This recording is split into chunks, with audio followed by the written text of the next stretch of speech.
Assalamualaikum warahmatullahi wabarakatuh.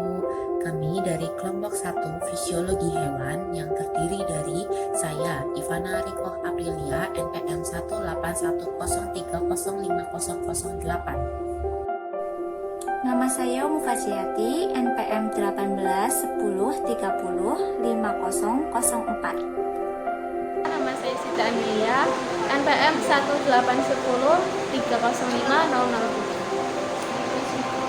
Perkenalkan, nama saya Rizky Nurjani, NPM 18103050012. Halo, nama saya NPM 181. Saya Trimariani, NPM 18103050011.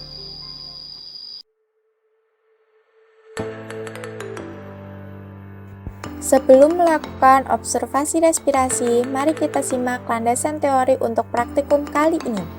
Pernafasan adalah proses pengambilan udara dari lingkungan dan pengeluaran udara dari tubuh makhluk hidup. Pernafasan pada manusia meliputi inspirasi dan ekspirasi. Inspirasi merupakan pengambilan udara dari lingkungan. Ekspirasi merupakan pengeluaran udara hasil perombakan dalam tubuh. Untuk mengukur kapasitas paru-paru menampung udara pernafasan, kita membutuhkan alat yang namanya spirometer. Spirometer adalah suatu alat yang digunakan untuk mengukur kapasitas atau kemampuan paru-paru menampung udara pernafasan. Dalam keadaan biasa, orang dewasa normal menghirup dan menghembuskan udara sebanyak kurang lebih 500 ml yang disebut dengan volume tidal. Volume tidal adalah volume udara yang masuk paru-paru pada setiap inspirasi normal atau volume udara yang dikeluarkan pada setiap ekspirasi normal, besarnya kurang lebih 500 ml. Setelah melakukan pernafasan biasa, kita bisa menghirup udara yang disebut dengan volume cadangan inspirasi. Volume cadangan inspirasi adalah volume udara yang masih dapat dimasukkan dengan inspirasi maksimal setelah inspirasi normal, besarnya kurang lebih 3000 ml. Kita bisa menghembuskan udara sekuat-kuatnya yang disebut dengan volume cadangan ekspirasi.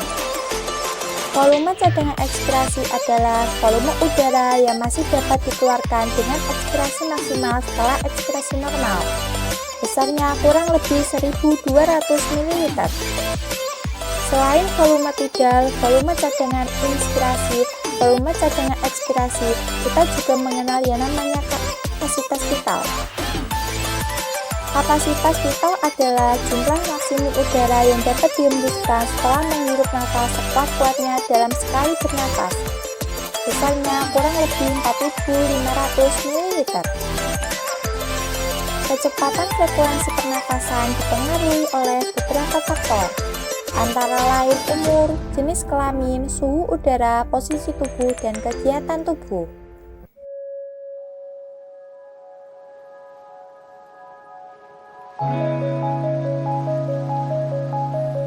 Selanjutnya adalah tujuan praktikum. Tujuan praktikum yang pertama adalah mengetahui cara mengukur kapasitas paru-paru menampung udara pernafasan. Yang kedua adalah membandingkan kapasitas paru-paru pada kondisi sebelum melakukan aktivitas dan setelah melakukan aktivitas. Yang ketiga adalah mengetahui faktor-faktor yang mempengaruhi kapasitas paru-paru dan frekuensi pernafasan pada manusia.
Berdasarkan hasil praktikum yang telah kami lakukan, kami telah mendapatkan data dari keenam anggota kelompok kami.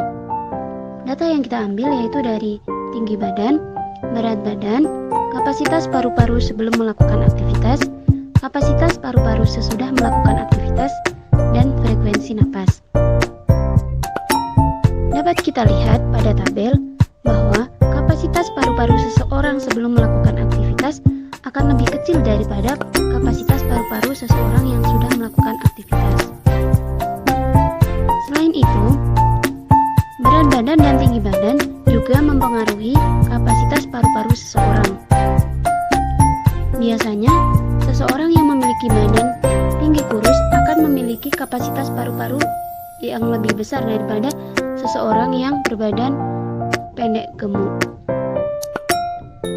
Frekuensi napas dari keenam anggota kelompok kami, dari Mbak Siti Amelia 27 per menit, Mbak Ivana Ariko 30 per menit, dari Mbak Umu Fajriati 26 per menit, dari Mbak Tri Nuryani 28 per menit, Mbak Vika Tania 29 per menit, dan saya Rivi Nuryani 20 kali per menit.